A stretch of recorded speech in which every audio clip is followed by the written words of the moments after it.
The Asics GlideRide launched in August of 2019 and is putting Asics back in the running shoe discussion for runners around the world.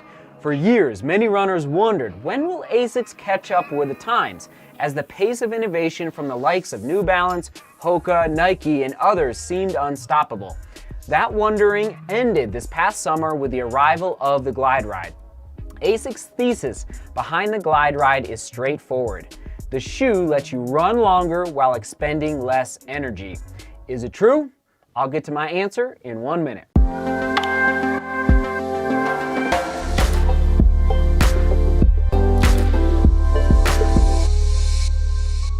The Asics GlideRide is a neutral road running shoe. Stack height is a generous 35 millimeters in the heel and 29 millimeters in the forefoot, giving you that sleek 6 millimeter slope. For the weight, you're looking at 10.3 ounces in men's size 9 or 9.1 ounces in women's size 8. Let's just say the weight is not ideal. On the upper, the top of the shoe, Asics chose an engineered mesh approach. The material utilizes a multi-directional weave, which improves the shoe's ventilation and stability. The traditional overlays present in many Asics running shoes, which help secure the upper over the top of the foot, are also found in the GlideRide design. These overlays reinforce the upper for additional stability as well as maintain the structural integrity of the upper material. The heel counter is built like a tank, the burliest heel counter you have ever seen. I'll say it now, I predict the 2020 iteration of the GlideRide will pare down the heel counter thickness and overlay action in order to reduce some weight in the shoe. Now how about the heart of the shoe, the midsole? The midsole on the GlideRide falls into the neutral category, but after 120 miles in the shoe, I can confidently say that this midsole is stable and shares characteristics of a stability trainer.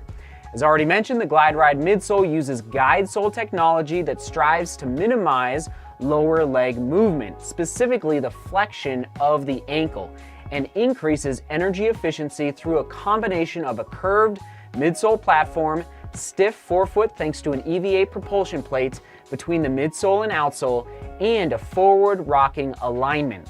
Lastly, for the midsole, the GlideRide's center of mass is closer to the heel, speeding up the foot strike swing phase through the gait cycle. This center of mass technology reduces fatigue in your leg muscles, specifically your calves, so the runner can run longer with less effort. Lastly, on the midsole, they placed a thin layer of gel in the rear foot just below the heel counter of the shoe to help absorb some of the impact through those long runs. During my Houston Marathon training, the GlideRide naturally became the go-to shoe that I grabbed for out of my closet for my long runs.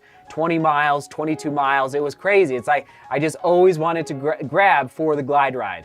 I felt stronger and more in control of my legs the last 5 to 6 miles during my marathon training long runs, which I credit, yes, to this new midsole design. Onto that outsole, the bottom of the shoe, where you immediately notice the large decoupled groove, which travels from the heel all the way up to the toe box.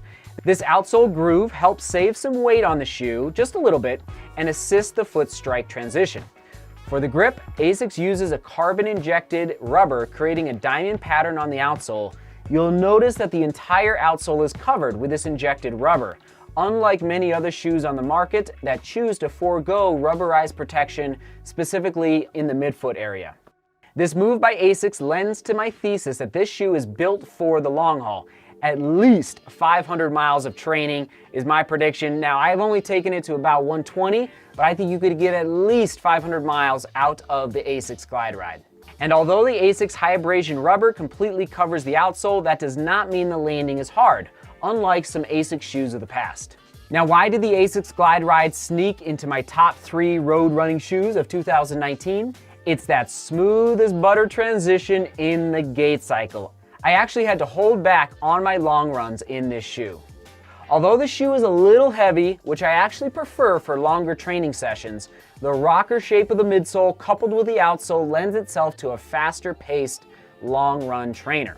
If you prefer a shoe with a little more mobility, or as I like to say, that loosey-goosey feel, then the Asics GlideRide is not for you. It's definitely got a stabilized feel. And how will I use the GlideRide moving forward? Middle distance and long runs, specifically the 15 to 22 mile range at about 6:30 to 7:15 per mile pace. and that is on your screen in kilometers. Now, is the GlideRide worth the $150 price tag? Absolutely. From performance to durability, you definitely will get your money's worth from this Asics trainer, which is available down below in the description.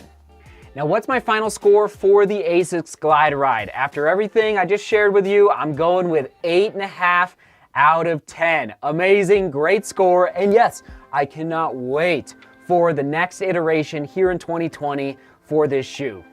That's it for today for the Asics GlideRide. For some more full reviews of running shoes, check out this playlist right here. And then if you haven't subscribed, make sure you do. Click on that icon right there. All right, everyone, thanks for being here. Thanks for watching. Seek beauty, work hard, and love each other. See you tomorrow.